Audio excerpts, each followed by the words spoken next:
Hello, loves. It's Shanda. How are you? And welcome to Shanda Says It's Monday. And today's vlog is all about beauty. I wanted to talk about a subject many of you women may know a little bit about it, but it's the natural hair and weave hair battle.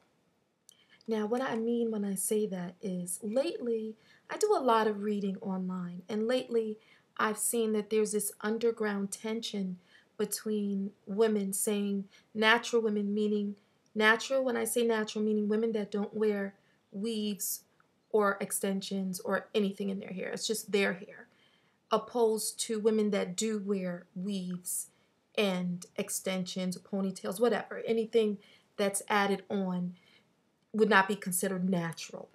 Okay. So I thought it would be good to talk about this because I really want to discuss with you guys. As you know, on Mondays, I like to talk about food for thought and inspiration. I want you guys' opinion about what your definition of natural beauty is.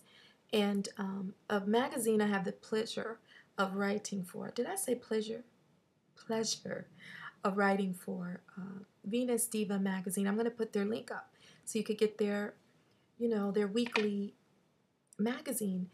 They're doing a storyline on this very thing this month, so I wanted to add to it. I had someone write to me on Facebook and said to me, it was a gentleman, he said to me, I'm not dating women with weaves or extensions ever again. I'm through.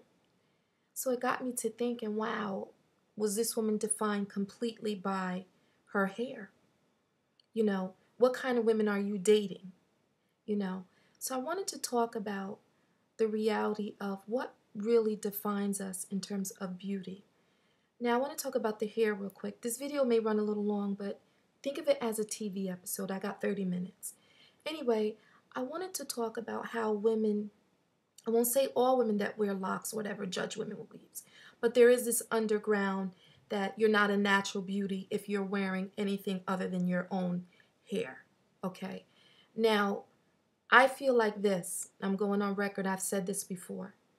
What makes us as a woman and as people, because it goes bigger than just being a woman, but what makes us as a person is our character and what we bring to our people with our energies. And what defines us is how we walk in life, how we treat others. Do we treat others with respect? I feel that as a woman, if you're a woman that is one of those women that kind of look down on a woman that wears weaves or whatever, even if it's contacts. I had someone on Twitter say, oh, you're not real if you're wearing contacts and you're fake or you're this and that. I have colored lenses that I wear once in a while and I love them. I put extensions in my hair because I love them. But these things don't define Shanda. They don't define us. Because you could be a woman with locks or a dude with locks or whatever. You could just be a nasty person. Your core is not good. What's on the outside should not particularly define who we are. Do I have a signature look? Yes. My hair is curly. It's a big, it signifies Shanda. When you see it, it says, oh, Shanda, just like Shaka Khan has it, who am I thinking? Tina Turner has her look. Beyonce has her look. A lot of women, Diana Ross, these are all women that I look up to. These are women that are defined. They have a definite look to them. They have a signature look to them. But who they are as people innately can be far different than what looks will show. Now, I don't want to get too deep with this because this can go very deep. This has layers. But I want to share something with you. This is a doll that I've had for a long time. Can you see her? Hopefully the reflection. And I love this doll. And I'm going to tell you why I love this doll so much. I grew up in the 70s. And when I was a young girl, darker girls had a harder time than I did. I was considered light skin or red bone or yellow or whatever. Back in the 70s, it was much harder for younger girls if you had full lips and if you were darker, if your hair was kinkier. I've always been drawn to darker women. I don't know why. I think there's just beauty in it. Years ago when I was growing up, I used to love. What's her name? Pull up to the bumper. What's Grace Jones? I love Grace Jones. I think she is one of the most beautiful women in the world. Her cheekbones, her teeth, that hair, which is kind of, she has that androgynous look to her. She is absolutely gorgeous to me. And I never was into what was the thing with how people looked. I always liked darker girls. And I can remember, I'm going to share this story with you. When I was a little girl, if you had big lips, people picked on you. And I came home one day and I said, Mommy, do I have big lips? She said, no. And I said, well, a certain friend of mine, they used to pick on her about her lips. And I said, but I'm glad I don't have big lips, so they don't pick on me. So my mother was like, well, so what if you had big lips? Is your friend a good friend to you? And I said, yeah. I'm not going to stop being her friend because she got big lips. That's dumb. And she said, exactly. So I thank God for my mom for instilling things in me because, you know, when you're a kid, you can tend to follow what the other kids are thinking, or you're thinking something's wrong with you if you're not going with the pack. But now look, 30 years later, and women with full lips are just absolutely beautiful. They've always been beautiful, but now everybody's jumping on the bandwagon and wanting those lips. A very good friend of mine, I love her lips, Nina Taylor. I've always mentioned Nina. She's a plus-size model. I love Nina's lips. I die to get those lips.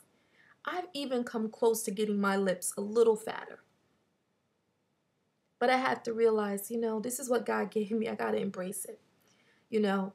And a lot of times women will go and get their lips done and it don't look natural. You know, you kind of look like a fish, and I didn't want to, you know, and my husband would have an issue with me doing that. But again, this can go in layers, you know, this subject matter. But for me, and a lot of young women watch my vlog, and I really want to take home the point that when it comes to beauty, your outside look is important. It is. Because when you walk into a room, before you open your mouth, your appearance, people are going to automatically judge you. Before you open your mouth, your appearance does matter. Okay? I don't want to take that lightly. But innately as a person, what defines you is not if you're wearing a red bottom shoe, if you're carrying a Birkin bag, if you have all this materialism about you, but inside you're a nasty person. You're not a good woman. On Fat Friday, I talk about expensive things and I talk about things that women can afford, because that's, to me, that's important. Not everybody can afford that price tag. If you can, great. But if you can't, that's okay. Because we as women, we have to love each other. We have to embrace each other for the real things that matter. And as a woman, as a person, are you giving back in terms of inspiring someone around you, empowering someone around you, giving an ear to someone that needs you? Or are you part of a clique? Are you a mean girl? Are you nasty? You carry your ass on your shoulders. Old school word my mom used to say. Are you too high and mighty, and you look down on your nose on people because they don't have this and they don't have that? We all live in a box. We all live in a box. But what really matters in terms of beauty is who we are, our energy. What do people pull from us when do you have an energy that just emanates in a room? You know, the hair is signature. It's not character. Whether you have a weave or you wear locks, my sister has locks. You know, as a woman, you want to be an esteemed woman. You want to be proud of who you are as a woman and what you give to others. To me, that's most important. So anyway, I want your comments on it. I want your view on it. How do you feel about women that are natural women that just wear their hair? Do you feel that they're better than women that wear weaves? Do you like weaves? Do you not like weaves? How do you feel about being a woman What inspires you? Those are the kind of comments I would like you to share on YouTube. And again, you can follow me on Twitter at Shanda Says. Email me, shandasays1@gmail.com. I love you. This ran a little long, but hopefully you'll watch me to the end. And we'll see each other back here on Wednesday. God bless you. Bye-bye.